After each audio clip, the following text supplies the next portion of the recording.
Hey, hello, Frank Dukes. It's so great to have you on the We Rise podcast. So glad to have you today. Thanks so much for making time to join me. So I'll ask you to introduce yourself in a moment, but for listeners, Frank is one of my dear friends, colleagues, and mentors, and both Frank and Tanya, a colleague of ours, have really helped direct the course of my professional work in life. So I have really deep gratitude and respect for them.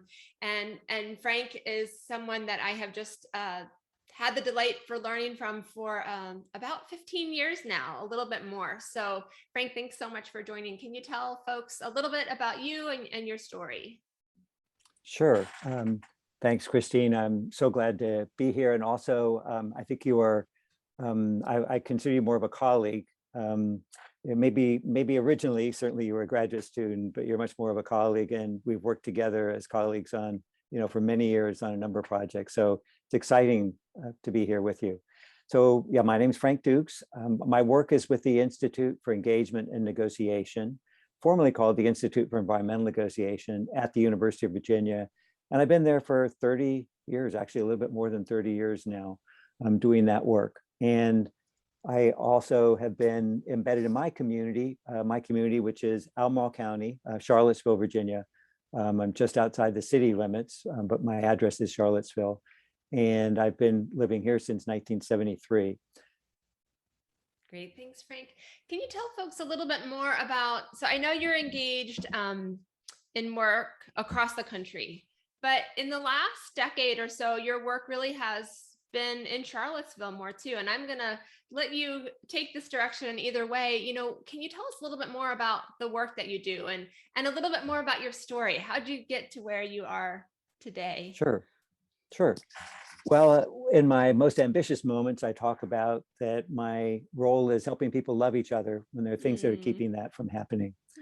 And I'm a mediator and a facilitator, and working at our institute, working primarily on public issues. So community-wide issues, sometimes public policy that has to do with laws and regulations and so forth, but a lot of times dealing with community-wide issues. And I was really fortunate to fall into this work. I guess I shouldn't say fall into this work.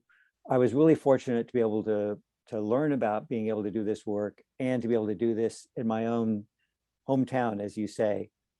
I actually made my living for a long time as a piano tuner and restoring pianos, always knowing I was going to be doing something else, but never quite sure what that was until I discovered mediation. Very excited to learn that there are actually processes that people are using to be able to bring people together to deal with conflict, and felt like I wasn't really particularly good at that myself. So I just kept learning, helped start the local community mediation center. And as I was doing that, I learned of a program at George Mason University that now is a whole school. Then it was just a tiny program on conflict. And so went through their master's program, and they started a PhD program right when I finished. So I said, I'm not done learning, so I'm going to keep doing that. And then was fortunate to get a job at the Institute, which in my hometown back in 1990. And they said I could be there for a year. And so 30 plus years later, I'm still there. That's great. I love that. What a beautiful arc of a story and the curiosity. It sounds like your curiosity around mediation initially is part of what helped draw you to it. Can you talk a little bit more about what mediation is and what drew you to it? Why is it something that it sounds like maybe brought a spark of interest to you a little bit? Yeah, I think there are really two sort of opposite directions. So one direction was from that I wasn't very good at dealing with conflict. And I was tired mediators say that.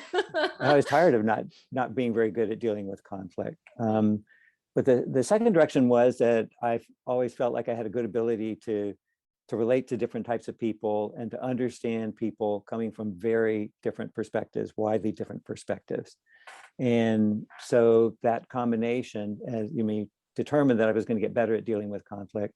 There's nothing like being a mediator that's going to get you, well, maybe there are a few things, but nothing like being a mediator that's going to get you in the middle of conflict and get you more comfortable with it. If you spend more time working with people, being able to do that, you're going to develop your strength from that. For me, in particular, I never thought at the start that I would be doing work in the public arena and community meetings and leading large groups. I still actually blush sometimes when I get up to speak in a group. But it turned out, that after my first extremely nervous efforts at being in front of a group, I actually liked it.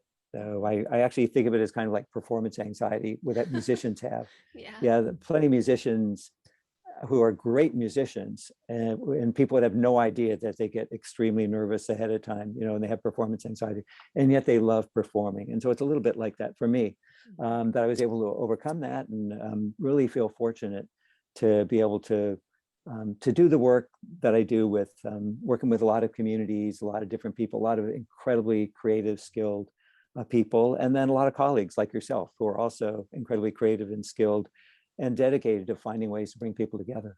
Yeah, great. And Frank, can you talk a little bit more about what that looks like? What kinds of opportunities do you have to bring people together, and why would people want to come together, especially in situations where folks have a really hard time talking to each other? What does that process actually look like a little bit more of bringing folks together and then actually creating a there to go to? And how do you get there? How does that there get defined? Would it be okay to talk about an example of a Of process? course, And would it be please. okay to talk Stories are about, gorgeous. Yes, could I talk about what became Curvy? please. Okay, so for example, and for the listeners, Christine knows the story well because she was my partner in doing this. But um, uh, over the years, I'd come to visit Southwest Virginia a number of times, sometimes for work. Actually, one of my very first mediations in this field, starting in 1990, occurred around coal mining, and necessitated visits to far Southwest Virginia, where the coal mining in Virginia is located. And they have, I was realizing that as I was visiting the region, and this is in the 2000s, there were a lot of fighting that was going on over mountaintop mining, but also over the decline of the coal industry. And you have certain counties where the coal mining has provided most of the tax base, and yet it has fewer population. So for instance, in Wise County, Virginia, you were seeing they were closing some of the schools in the area that was losing the population, the coal mining area. And so you had a question of people losing their identity. Of course, community schools are a huge part of people's identity. And so started wondering whether, well, maybe the work that we do, helping people have difficult conversations about their future, bringing people together, might be something that people would be interested in doing. Yeah. So the work that we do in bringing people together often is preceded by, and in this case, it was about 1.5 years of preliminary work, calling people on the phone and just saying, I'm with the Institute for Environmental Negotiation, and we're wondering whether you might be interested in having a conversation about your future together. And visiting and having a class, do some interviews with people and assessments, and traveling to the region, using contacts to add other contacts. And then ultimately in September 28th, 2010, having a first meeting at the University of Virginia College at Wise, and just a meeting of without any expectation that there would necessarily be a follow-up, or that our institute would be the appropriate vehicle for bringing people together. And we talked about the community future, the economic future, and we had a pretty diverse group of people that attended there. And after that initial meeting, asked people, is this a conversation that you want to continue? And the answer overwhelmingly was yes. So our role was really to start by interviewing people and discussing with people what were your key issues, and seeing who they felt like they would need to be talking to in order to be able to address those issues. And in this case, there just had been no forum. There'd been no opportunities to bring people together around the issues of economics, environmental protection, and so forth. Certainly, there was a lot of collaboration that was occurring in the region, but it tended to be more siloed than widespread the way that work is. So that's a little bit of an unusual project. A lot of times we get asked by people to help either mediate or facilitate something, but there have been a number of projects like that we've initiated as well, including a lot of the work I've been doing the last decade or so in particular. Yeah, great. So what an interesting example of helping to create the space, knowing that some people said a space was needed. So it sounds like with the Clinton River Valley Initiative example, creating a space where people could come together, could come out of their silos and work together, bringing folks to the table who maybe hadn't worked together very much. What allowed people to come out of their silos? What do you feel like allowed people to work together in ways that they hadn't before? And why, in your experience, did people work together when they hadn't before? Or where, especially in coal mining communities where there can be a lot of issues of trust and concern over community's future, why did folks get together? And that or other examples? It's a great question. I think the reasons vary by individual. But I do think that one element is the fact that since you've had, let's say, the environmental activists and those who might be considered advocates for coal mining, had really not had much opportunity or any opportunity for actually having thoughtful conversations together. And when they have had those opportunities, they tend to be in forums that don't allow for conversation. They tend to be in advocacy forums around legislation or regulation and so forth, which are often set up to be adversarial. You've got 2 or 3 minutes to speak. Your back is to everybody else. You're speaking to a leadership, that's up on this dais or up on a table or something. There's no follow-up. All of those elements that actually are set up to make impossible an effective conversation.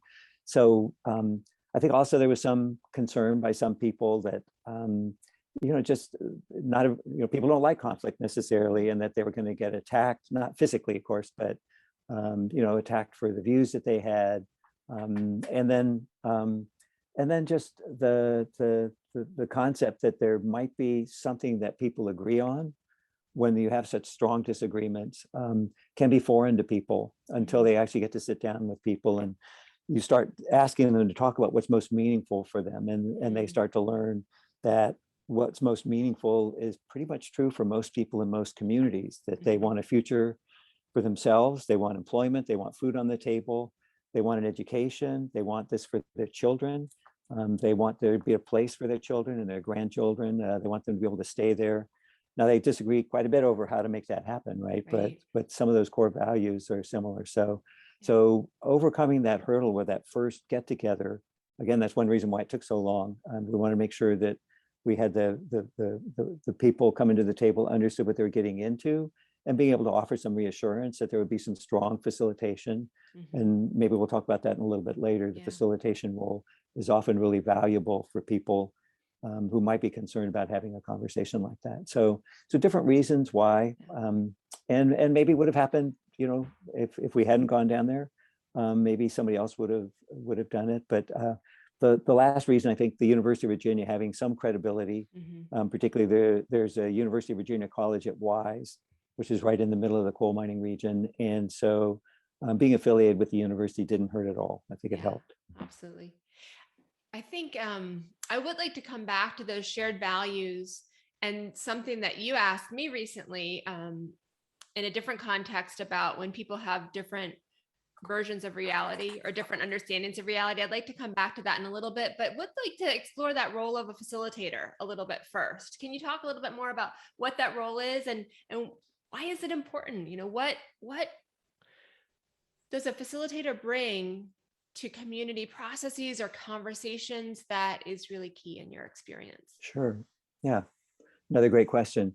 So a facilitator, there are different types of facilitators, but in the type of work that we do, the facilitator is going to be somebody who's paying attention to how the conversation is structured and making sure that people have everybody has a fair opportunity to participate, that people understand the topic that they're discussing. And if they don't understand it, you can pause and make sure that there's understanding is developed.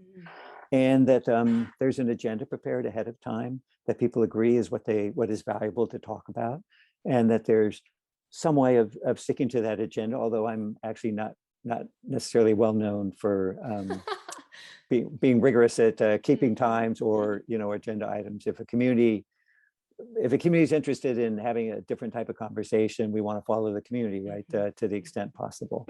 And then offering some sort of assurance to people that the conversation from their perspective, might not be getting out of hand. I think sometimes some of us facilitators and mediators have a little bit more lenient view of that expressions of conflict can be really valuable at understanding the feelings that people have, the emotions that people have. But to be able to do that in a way that people can hear that and understand that, as opposed to just sort of somebody seeing somebody else as simply venting and not understanding why that would be the case. So, so yeah, those are kind of the key roles of a facilitator and facilitation. Yeah, that's great. And can you talk a little bit more, Frank, about when things do get sticky?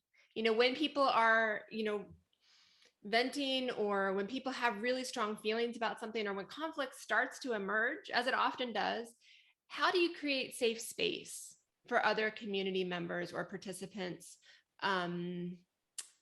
or potential participants in a process?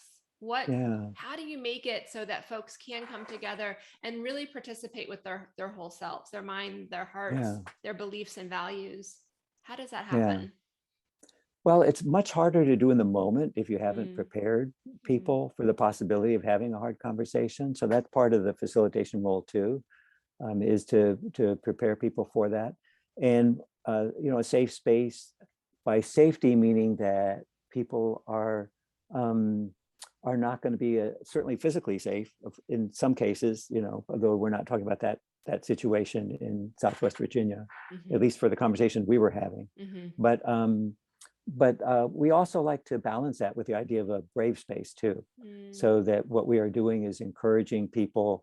Yes, comfort is not necessarily safety, right? Safety meaning you're going to be protected. That you're not going to let people gang up on you. You're going to have an opportunity to say what is important to you, as well as listening to what's important to other people too. But the idea of a brave space where we want to go, when things get heated, you could either tamp it down and just say, let's not talk about this, let's avoid this, which is often the case actually. Although the avoidance usually ends up not being avoided, outside and people talking behind each other's back afterwards, or undercutting each other perhaps in some other ways, later on, or to find a way to say, all right, here's an issue that's going to be worth talking about, and possibly putting it on, on a flip chart, if we have a flip chart, to say, you know what, we've got some other things we need to deal with, but let's not forget this. And maybe you need to do some additional preparation for that, or to ask people for permission. Hey, is this something, it sounds like this is something important for us to have a conversation about right now. But I do think it begins with setting the ground rules and expectations beforehand, which I think is a really important part of the work that we do. We actually sometimes will even call them covenants as opposed to ground rules. Ground rules sort of sounding like, well, these are the rules that we're going to be imposing on you, whereas covenant about, here's how we're going to agree that we're going to be in relationship with each other during this period of time that we are working together. None of this easy, so it sounds, I'm maybe sounding kind of glib about it, but doesn't always work well, and people do have hurt feelings sometimes, and these conversations that we have often take some time for people to be able to work through the differences that they have. Yeah, absolutely. And that time leads to relationships and trust, which are so key in terms of the long-term work and the arc of a project. So I'd like to go back a little bit, Frank, to the values that you talked about in community processes, and also, when people have a different sense of what reality is, how do you engage people who are coming from really different either walks of life or viewpoints or mindsets? How do you bring folks together? And then I'd like to hear more at some point about, you talked about brave space. What a great term. Equitable collaboration. What do you mean by that?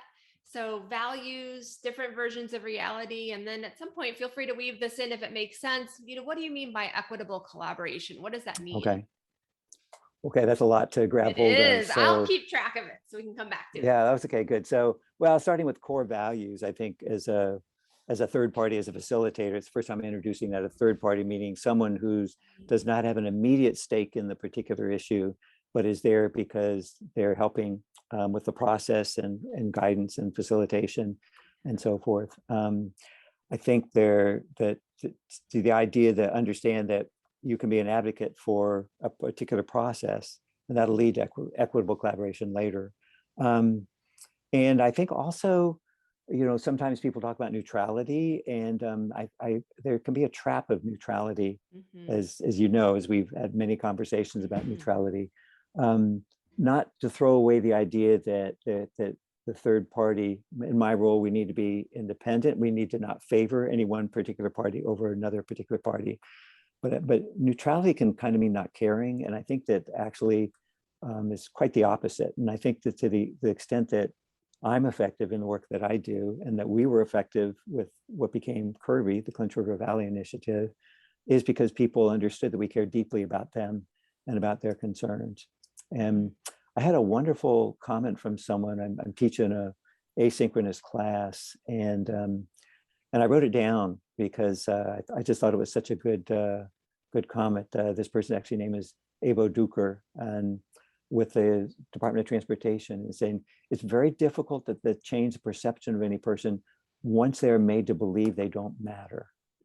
So once they're made to believe they don't matter. And I think that it's really important for those of us that are doing this type of work in communities, whether it's mediation or an advocate or whatever, not to have other people believe that they don't matter to you.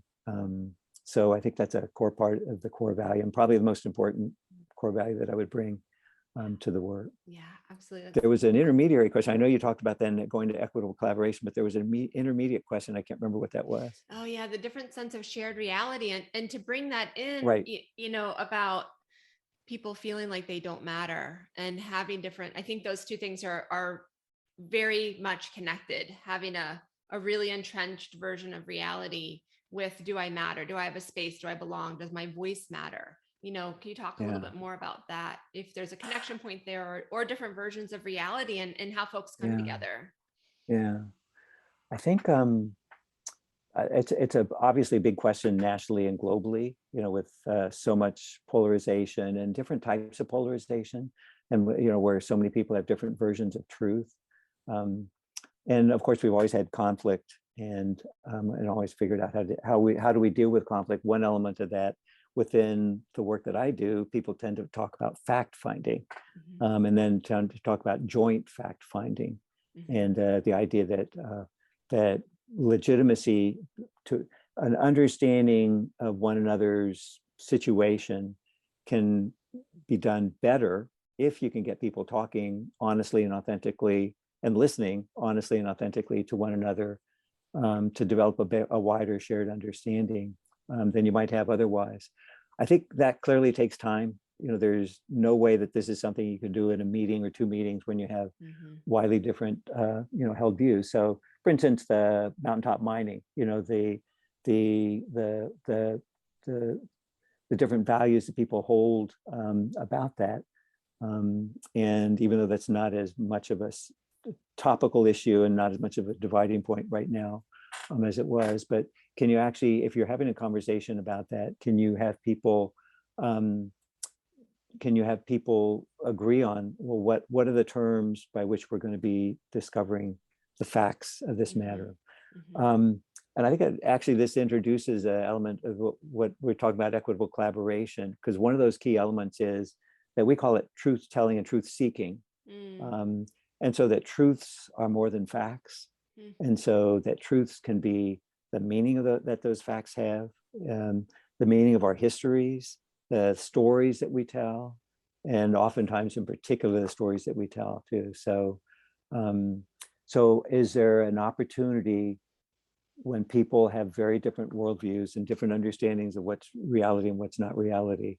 Can you get past the sort of positions that people bring into that and actually have them start telling stories about why is this the case for them? What's important for them, and why did this get that way?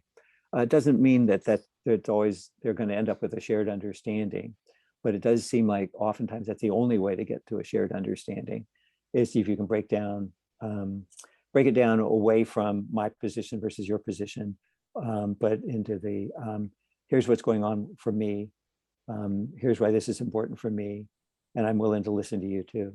Mm-hmm. Yeah, so well said.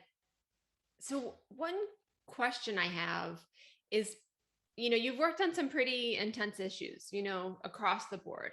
And there's a point in my experience where, people kind of sit back. For folks who can't see me, I'm sitting back with my arms crossed, where they sit back from not listening to leaning in and engaging and maybe being willing to listen to someone's story, and that someone else's story might actually matter to them. What, in your experience, Frank, is that transition point from people who are coming from totally different worldviews, or really maybe don't really care about what someone else's story is, coming into a process? What is a point? What allows people to care? What allows people to engage and to hear each other's stories in a way that it starts to seep into them a little bit? Does that make Yeah. sense? Yeah. Let me give another example from another Yeah. difficult case. So in 2014, a Duke Energy facility in Eden, North Carolina, had a really enormous release of coal ash and into the Dan River, turning the river black and gray, and so the deep concerns, once they had stopped the release, and then were looking at emergency measures, and then had started to do some of the cleanup. Duke Energy said, we've got to figure out what to do for the communities downstream, other than the regulatory processes, which eventually resulted in, I think, over $100 million in fine to Duke Energy, and lots of costs and lots of federal and state agencies and so forth. But there are downstream communities that were impacted by that too, and so Duke Energy eventually contracted with my institute and an extension. I brought in an extension agent partner who was from Danville, which was the main downstream community impacted by that, to see whether people would be willing to have conversations about, well, what does Duke Energy need to do? And actually, people were quite eager to have that conversation and to tell them to their face what they wanted them to do. So I think what happened there was that it took Duke Energy a willingness to be not attacked, but to be told to their face, here is the harm that you have done, and here is the harm that we fear is going to be done. And are you really going to do something about our concerns? So, and our role, really lucking into having people from Duke Energy who were willing to say, we're gonna listen to that, because we know we need to listen to that. We know we screwed up as a company, and we know we need to do something. We don't know what that is exactly, but we need to do something to repair the harm that people are going to tell us, the damage that was done. And then we hope that if we do that, that we will start to build trust again with people too. So I think that transition for that was having, and Duke Energy was prepared, this is going to be happening the first couple of meetings, for people to be able to, I don't even want to call it venting, because that makes it sound like they're just sort of angry, but for people speaking their truth about, a business owner whose business all of a sudden dropped, they were bringing people to the river, or the Dan River Basin Association, who had been working for years to clean up the river, and we're finally starting to see progress, not only with the cleanup, but with the idea that in Danville and other places, people are actually turning to the river. You're getting trails, you're getting people out in recreation, and then all of a sudden, seeing the possibility that it might be years to fully clean up the river, or the reputation, being gone for such a long period of time. So I think that transition in this case had to do with one of the parties, the party that created that harm, being willing to listen, being able to sit down, and understanding that it was going to take some time to be able to work through those issues. And in this case, it took them, I'm trying to remember if we had 14 meetings, had quite a few meetings over more than a year's period of time, just with one group that was figuring out what is actually needing to happen, a representative group of people from the downstream communities. And then when that agreement had been made, another group that was tasked with implementing it too. And what was the Duke Energy role? How did community members know that they weren't listening at a surface level, that there was going to be meaningful action that came out of it? What allowed folks to continue showing up over those 14 meetings to feel like the process was going to really have meaning and value for them over the long haul. And I think ultimately there was the development of trust in the individuals that were representing the company. So there were 3 or 4 people, occasionally even more, but 3 or 4 that were there throughout the whole process, were there at every meeting, met with people in between meetings as well. And that they were willing to listen, willing to acknowledge the damage, willing to acknowledge the harm, and willing to say what we want to be partners in figuring out what's the right thing to do for that. It certainly was challenging because there was Duke Energy did not come in saying, all right, we have X million dollars that we're going to be using. We want you to tell us how to use it. There was no promises made like that at all. And so they certainly took some time for people to be able to understand that that they were sincere about that. And I guess it's possible that, after 14 meetings or 14 months, of meetings, and then the group coming up with their priorities of what they wanted to see happen, with Duke Energy being in the room the whole time. And if Duke Energy had then said, oh, I'm sorry, it turns out we don't have the money to do that, or whatever, it would have been devastating, and it would have certainly broken that trust. But of course, they didn't say that. They ended up creating a fund, and people being satisfied. They still were not happy with, of course, the harm that was done, but they were satisfied that the people that were representing the company were listening to them, were paying attention to them, legitimize their concerns, endorse their concerns, endorse what they said needed to happen to be able to make the remedy to the extent possible that they have. And we're not going away. They were continuing to work in partnership with them. Yeah, beautiful. So it sounds like, Frank, that really that it is that relationship level that creates the trust. It's the time it takes. It's the hearing concern. It's reflecting back, the understanding of what the concern in this case had been, and it's the commitment to the process for the long haul are some of the key elements. Anything else you'd add about that in terms of equitable collaboration? Is that term something that you would say for that particular Dan River example? There are things that could have happened differently, knowing what you know now, that equity has been centered so much more in the last few years. And then I'd like to transition to some more of your current work after this. Yeah, that's interesting. Yeah. Well, that was taking place in 2014, 2015, even in the beginning of 2016. And at the same time, you were starting to see around the country a lot of attention being paid to monuments and memorials, to symbols of racist past that were existing in contemporary spaces. And our institute started paying attention to those as well, and started thinking about these problematic spaces, and seeing particularly how often there are traumas associated with those spaces. I think actually the Duke Energy case and the coal ash spill actually in some ways were related to that as well. Just the idea that trauma can impact how people respond to an issue, and it can make it harder for people to advocate for themselves in ways that they would want to advocate for themselves had there not been trauma there. And even the trauma, they're very aware that for Duke Energy, the first meeting that I had before we were contracted, because we needed to talk with them, I think they actually, the people we met with said, well, we thought we were interviewing the Institute, but turns out they were interviewing us. But understanding that these were people who, the people we were meeting with had nothing to do with responsibility for the actual release of the coal ash, and the safety inspections and so forth. So from their perspective, they worked for a company that, was an honorable company. It had been good neighbors. It had provides an essential service. And all of a sudden, they were the bad guys. They were the people who had let this happen. And that could be quite traumatic to their identity, their sense of identity, being verbally attacked by everybody. There was nobody who thought they were good guys anymore. And so understanding that when we talk with them, we actually have to take that into account and offer them opportunities to say, how are you doing? how has this impacted you? Even though they're the ones who are representing the offenders in this case for that.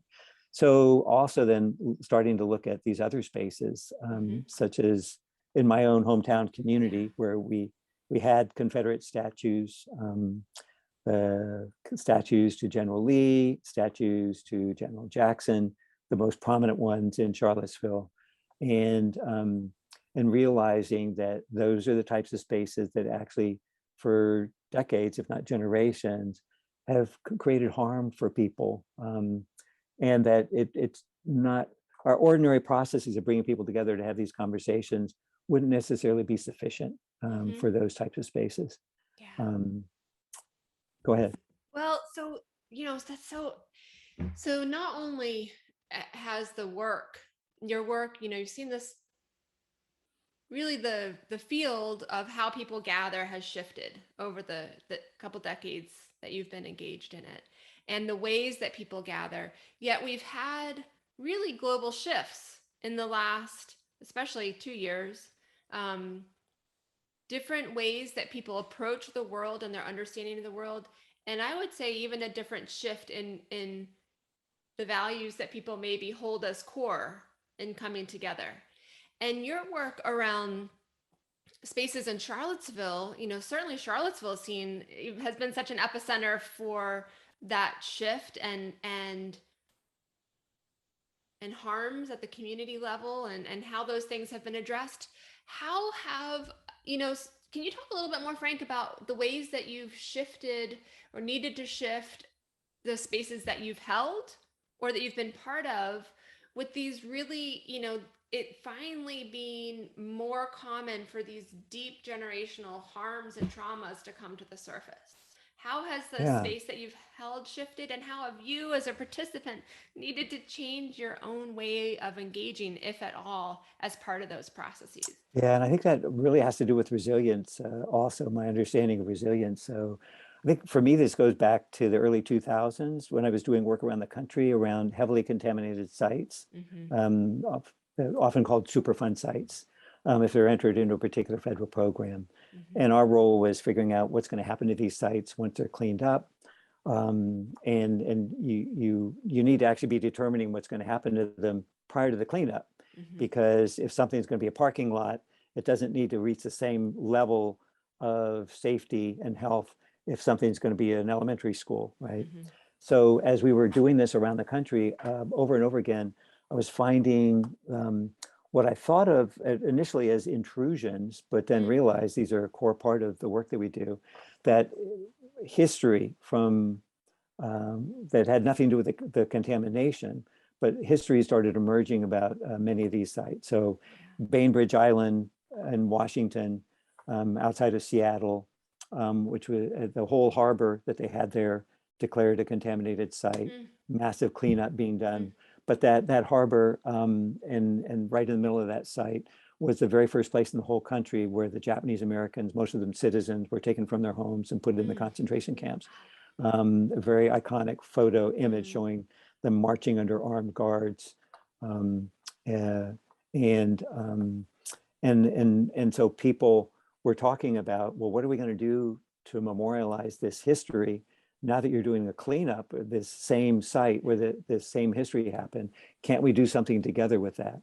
Or in the Black Hills in South Dakota, where there's a abandoned gold mine, leaving lots of contamination, but it's land claimed by the Sioux, land claims going back to the 1800s, and actually land claims upheld by the Supreme Court, but the remedy not being land, but the tribe's actually saying, well, maybe we could get this land. We might even consider purchasing it, even though it's ours to begin with. And other places too, where we're seeing the history of harm in a particular area that starts surfacing once people start talking about the environmental harm that is done at a particular site too. And realizing that, well, those are actually pretty important conversations that we need to have too. And then recognizing that this is my own home community. We're having many of the same issues, and I haven't been paying that much attention to it. So my own university, being a landscape of slavery. Even though when I graduated from the university in the 1970s, the narrative, the history that I was told was there were no slaves here because Jefferson forbade the students from bringing their servants. And so started to recognize that there are many untold histories and many untold harms that actually are impacting us today in these sites around the country, but then in my own community. And really, you alluded to that earlier in the podcast, that then began doing more work in my own community to use some of the collaboration skills that I've developed. So I think the change over time has been the understanding the impact of this history.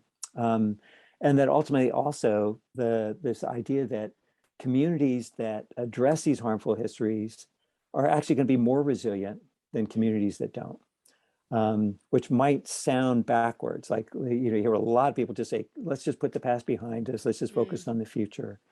But what we were seeing over and over again was that those histories kept erupting because they'd never been addressed. They'd never been dealt with. They'd never been acknowledged, or there was, the fighting over what that history actually was. And that starting to see the communities that were doing that.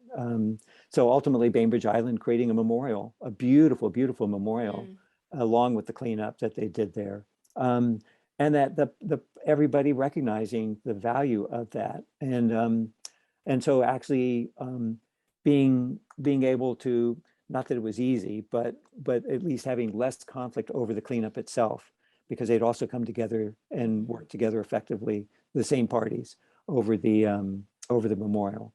And then so looking at my own university, my own community, and saying, if we want to strengthen ourselves, if we want to be a better community, if we want to have more resilience, we actually need to pay attention to our historic harms too.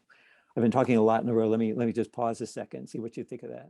To come back to that point, Frank, about looking at Charlottesville again and the University of Virginia and the harms that had been done, and that changing narrative about there was no slavery to really a completely different view. Can you talk more about how you've been engaged in work in Charlottesville? Really in not necessarily a facilitation role. Sometimes you have been in work in Charlottesville. What has that work looked like in the last decade? And how have people been able to come together to create meaningful change? Right. So most of our work was outside of the region, a lot of work even outside of Virginia. But in the mid 2000s, really 2007, began to look seriously at my own university and our role, and looking seriously at what are the racial disparities that I can see within the university and how does that impact the community.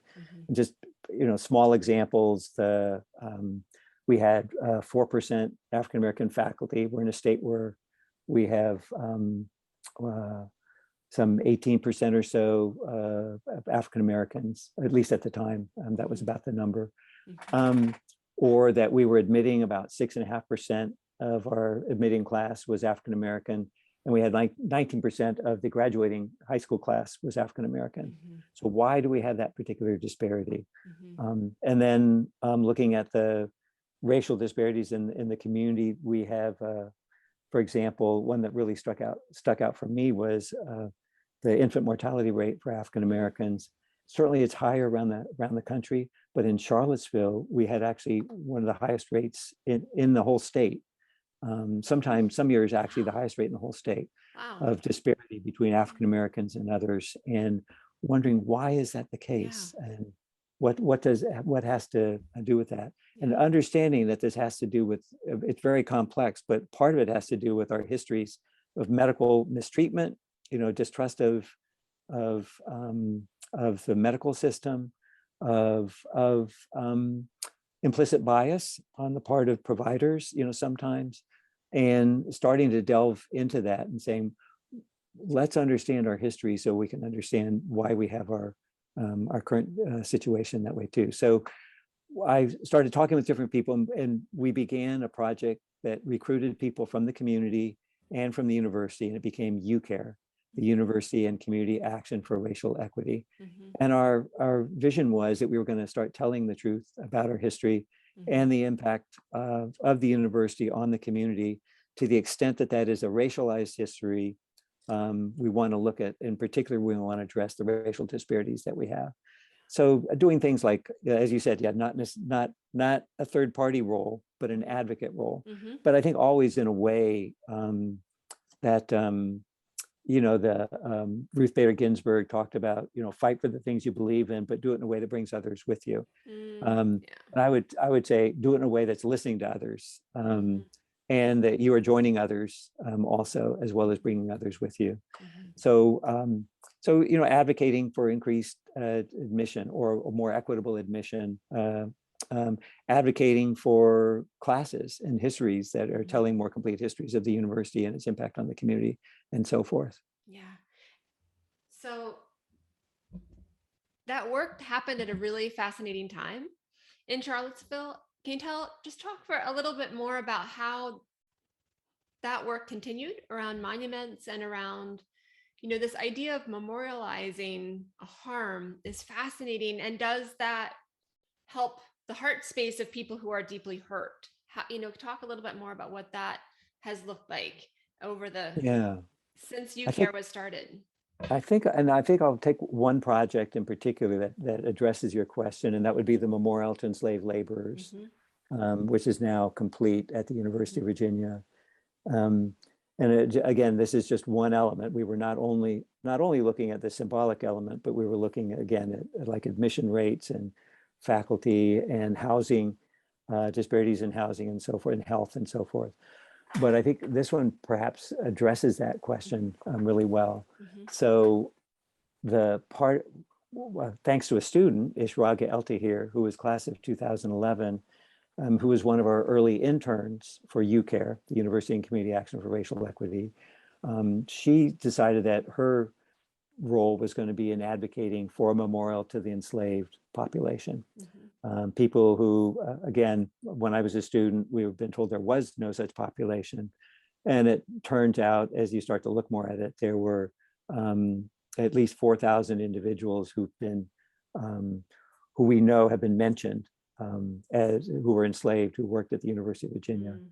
And so the memorialization advocacy, beginning with the student work that they'd done, took several years, and I won't get into all of that, but we were supporting that. We had our paid interns that we were able to support that thanks to grant money that we'd gotten with that. And part of what they were doing was also reaching out to the community, and talking with people who may or may not have been descendants. And most people did not know their ancestry. Most of the African-American population does not know their ancestry into slavery, right? For the reason because of course that ancestry was often denied to them. The knowledge of that ancestry was often denied to them. So eventually, thanks to the student advocacy, and then other groups got on board too, in 2016, the Board of Visitors, which is the governing body for the university, said, okay, we're going to build this memorial, and we need to figure out, how we're going to do that. And so there was a committee that was appointed by the university, and they hired a group of designers to design it. And the group that they hired and included me. I was invited to join that group to advocate, to respond to the request for proposals they had, because what this group wanted to do was actually, they didn't come in with a design. They said, what we're going to do is an engagement process, and we're going to work and engage, students, staff, and faculty, alumni, but also in particular the community, and also in particular the African-American community. Even if we don't know exactly who are descended from those enslaved people at UVA, they would serve as an effective proxy for representation of those. And because University of Virginia hired that group, and one reason they hired that group was the selection committee included community members, and the community members were really interested in saying, yes, let's make sure that we get that engagement going. So a couple of 6 months of intensive engagement led to a design, and then there was more engagement because one of the elements that the design team didn't have was a sculptor. And one of the things that came up in the engagement process was, we love the abstract design that you've come up with because it includes everything that we talked about, but we want some sort of figure. So we ended up repeating a lot of that by hiring a sculptor who would then add a figure to the memorial. And the story that it's taken me a while to get to that was, One, there was a lot of outreach that was done, and that continued outreach that had been done by UCare and other groups now who were accepting that we needed to understand this history, and we needed to engage our community to understand that history better. And we need to be community partners, and that means listening to the community. And so starting to actually develop authentic relationships, particularly with the African-American community in Charlottesville. And so as the design process continued, and then as the memorial was being built, one of the interests of the community members was, well, we need to actually understand who are these descendants of the enslaved people, and are they around? Yeah. So the university hired a genealogist, Shelley Murphy, is a wonderful genealogist. And so you're starting to see more local people who can trace their ancestry to particular individuals who worked at the University of Virginia. And now you're starting to see they actually formed a descendant group, the descendants of the enslaved workers at the University of Virginia. And so you're actually starting to see people making connections that they did not have before with other descendants. Oh, that's interesting. Yeah. Yeah. And then they're starting to advocate. They want to be more than, simply a reunion type of gathering and making family connections, but saying, well, what else, can we help with? How can we help the university and our community on our path towards equity? Because we know we have a long way to go. Yeah, beautiful. So not only acknowledging the past, creating a space, providing a needed link or resource, in this case, a genealogist, to be able to find out who people are, and then creating a space not only for understanding, but then deeper engagement moving forward into the future in kind of a very cyclical way of moving forward. Yeah. That's beautiful. And again, I think it has taken a commitment from people representing the University of Virginia, and I represent the University of Virginia.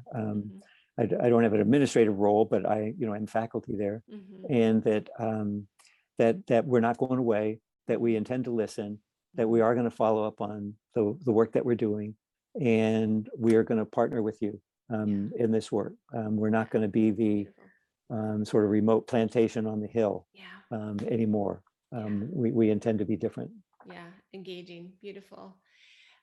What a great story, Frank. So as we get ready to wrap up, just a couple quicker questions. I would love to get your feedback on.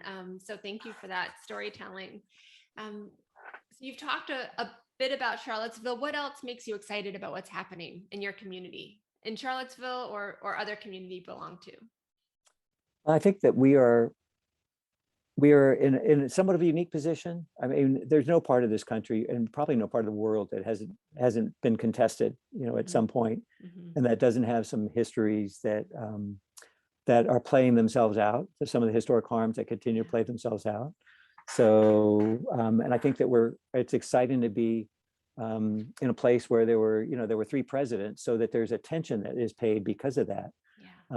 But also looking at the indigenous population. So yesterday, the center at Belvedere, which used to be called the Senior Center, had the 3rd part of a 4-part series that they're doing on the indigenous population here.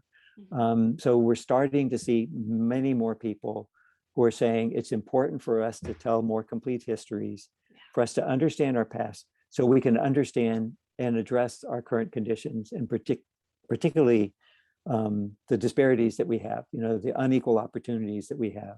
So it's exciting to be part of that, and to be part of a university which has gone from one where the narrative was there were no enslaved people here, and let's just focus on the future, to one where people are saying, I'm proud to be part of a university that's actually looking at its history, acknowledging it, and the current president, President Ryan, is saying, to be great, we have to be good also, right? Both great and good.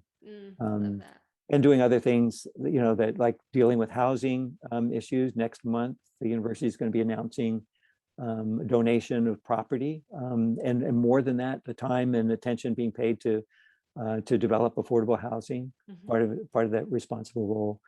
Looking at the monuments and memorials, the 2 Confederate ones have been taken down just very recently, actually 3 if you count one in the county courthouse as well. And what's going to replace them? Who are we going to be saying is representative, or are we not going to have a who? Are we going to have more of a, how do we work to make ourselves a better place for everybody? And more openness about how to do that. more acknowledgement of the need to do that. So it's very exciting to be one part of that. Yeah, what a beautiful moment in time to see those different things weave together, different strands weave together.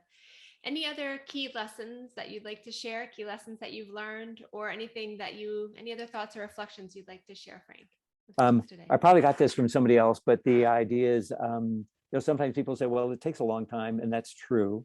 And it takes patience. And I think it's more persistence than patience. So if I'm going to be impatient, I'm going to be impatient over a long period of time. And Lenny Sorensen, who I think former African-American research historian at Monticello, when I was expressing some frustration about the slow pace of change at the university, she said, Frank, this work is going to be done after we're long gone. So let's not be patient, but let's be persistent. Let's keep at it. So that's what I would say. Beautiful. That's great. Anything else you want to share before we get ready to wrap up today? Just appreciation for you taking the time to do this work, Christine. It's always good to spend time with you. Yeah, it's always great to spend time with you, Frank. What a beautiful conversation. Thank you so much for taking time today. Appreciate it. You're very welcome. Yeah, thank you.